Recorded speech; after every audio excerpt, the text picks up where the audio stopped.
How did the pathway of your heart bring you here? Well, we made a new album called Gone by the Dawn, and it's a bit of a breakup record. And I guess that's how new records out finally. We love playing Europe, especially the UK. And I don't know, people kind of get it here. Yeah. So, what we find here sometimes is that to be included in the music scene, you have to be introduced by a guy. Did that ever happen to you, like at the start of your career? Oh, was I introduced to the music scene by a guy? Yeah, like the typical interesting. cringy situation. God, I don't want to say yes, but it might be true. The way I'll answer it is, I started off as a solo performer in Oakland. Like I moved to Oakland, had an insane breakup, and was going to college and didn't know anyone and was like, too depressed and too shy to make friends, and just sort of like disappeared down the rabbit's hole, and discovered a bass that I'd had since I was 15 sitting in my room, and it was the first time since I was 15 that I was like, I need to play that, I need to play it now, like Excalibur or something. It just like, I needed to try and conquer it or something. So I started, I don't know, do you ever have this like need to do something you're really uncomfortable with?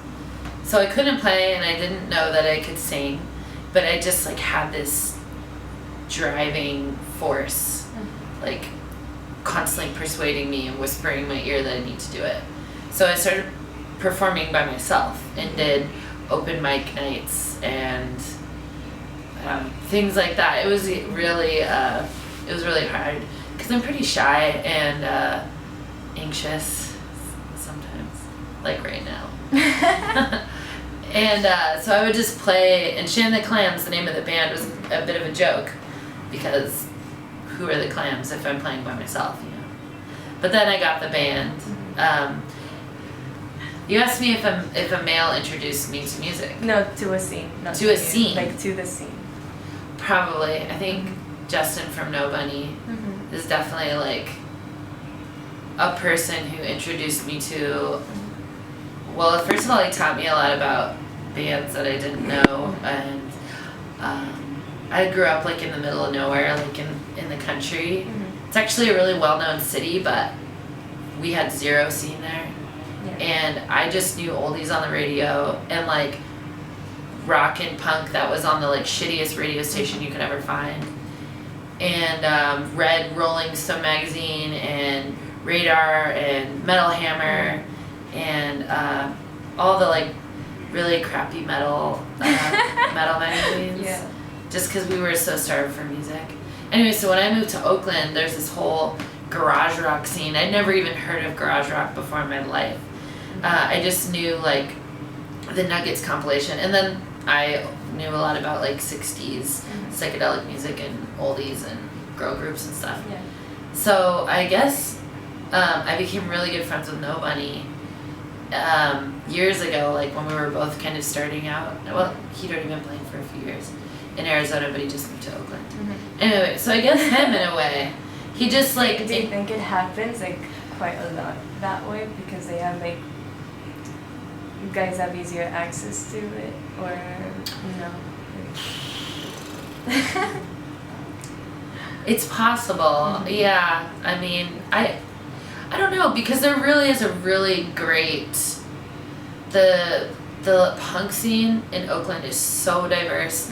There's just as many women, if not more, than men, and I mean, there's really great queer punk scene. It overlaps in this really beautiful way in Oakland. Whereas the garage rock scene is like so male and so like, just, I don't know. I appreciate that I got introduced to it at that time because I learned a lot. And anyways, now you are the girl like introducing a band with like two other guys, and it's like, for example, especially with this album, it's like quite emotional. Have you found any problems finding someone willing to like stand at the same point as you like that? Cody opened up a lot more on this record. Usually we've always had this, not even a struggle, just a real difference in how we write music and like what feelings we're willing to access and process publicly, you know. His songs have always been like really funny or really clever, or he's writing his own kind of fairy tale. So a lot of it's not about real wounds or real joy or whatever. And mine have always been like, oh God, I'm going through this thing and I've gotta fucking talk about it. Yeah. You know? So we've always been on opposite ends of that spectrum. Mm-hmm. And unless we write a punk song, because then we're like, let's write a punk song. And we'll just fuck around and come up with something. Yeah. But this album, we both were going through, went through a breakup that was ending in like a 5-year long relationship. And his was just beginning this awkwardness, and it's like he couldn't tell what was going on with his lover. And you know that feeling when you just like know something's wrong and you can't get them to tell you, and it's this like weird push and pull and you're trying not to panic. He was really going through a lot of that when I was like going nuts, you know. And eventually toward the end of writing our album, it was over for them. It was really sad. And so the songs like Telling Myself, It's Too Late, mm-hmm. Those two songs were the first songs where I felt like Cody was like really telling it how it is. But maybe like that's how strong you guys have like got in a way. Like, okay, so as you said, like you have this punk sound, and like that happens more in the previous albums, I think. And like suddenly with this one, I mean, you could listen to like your isolated like vocal tracks, and it's like fucking like classical R&B. It's amazing. And so is punk like the liberating side, and these lyrics like something more empowering and new to you? It depends on, I guess, what punk means to you. I guess I find punk totally liberating, and yeah, freeing. Totally being able to express yourself. But I feel that way also with like hard singing. Like, I don't know if you know this song. I can't remember any of my own songs. What's it called? How Long? Mm-hmm. The bridge of that song, to me, I get like as much worked out as I do in Hunk Hunt or something. Mm-hmm. I mean, obviously, like, Hunk Hunt is like a fun song, and How Long is like total agony, and like letting go. Mm-hmm. But it's not even a thrill. It feels like a thrill. It's similar, but it's sort of empowering, you know, to be able to open up like that, or no? Yeah, I think like opening up and like harnessing something so like wicked and I don't know, being able to harness those feelings, whatever they are, and like extract them and like shit them out and cast them aside. You know, it really, I get the same sensation of, I don't know, kind of like when you throw up and it's over and you like, do you ever throw up and you just want to fucking cry afterwards? Because it does this, it just takes over your whole body. It's, I don't know, you're just really like, really letting go of something. It's not your fault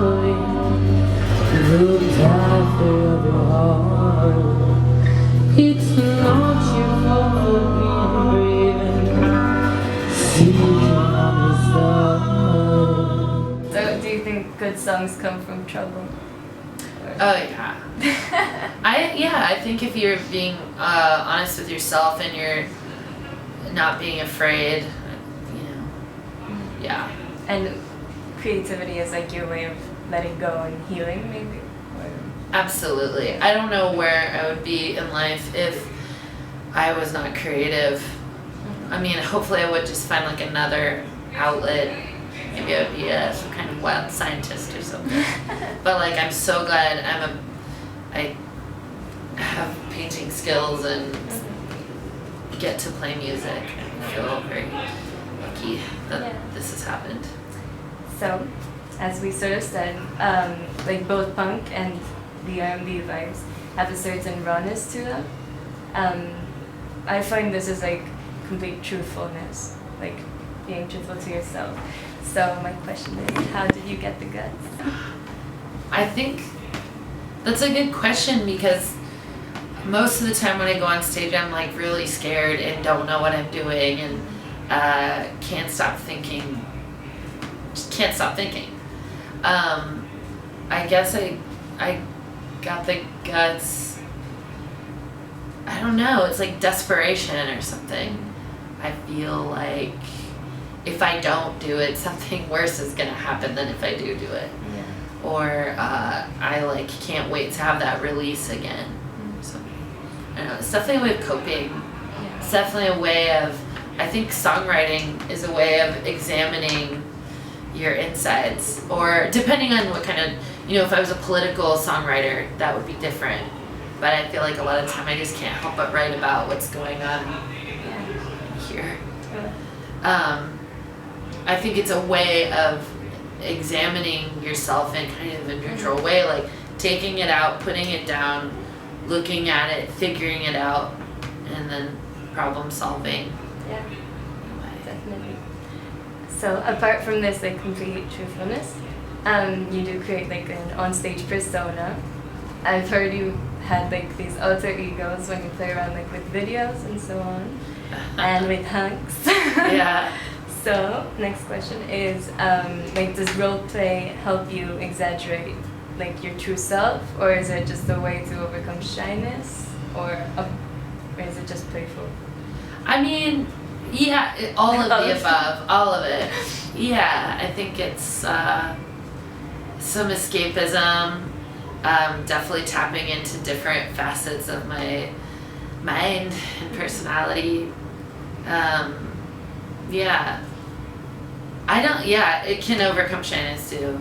That was something I really liked about being Hunks was like getting to be kind of a background character and not having the stress of thinking all eyes are on me or something. It's kind of like part of the quilt. I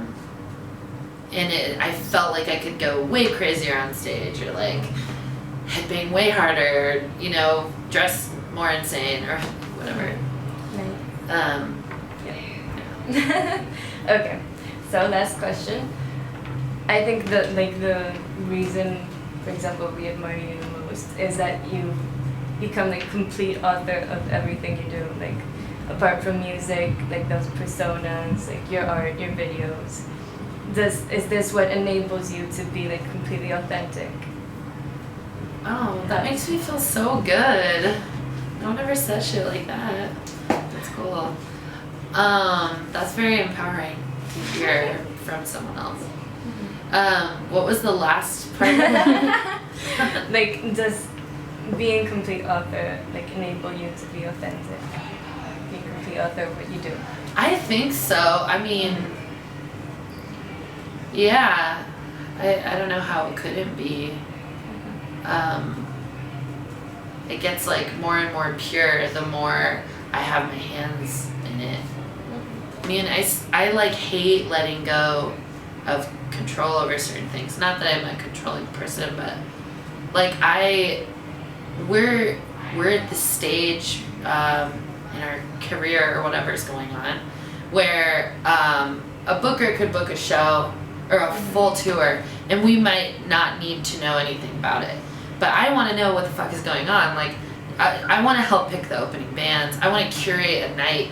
Every night I want there to be a cool backdrop. I want to pick the opening bands. I want there to be a great DJ. And I want there to be a theme. Ideally, that's what every show would be like.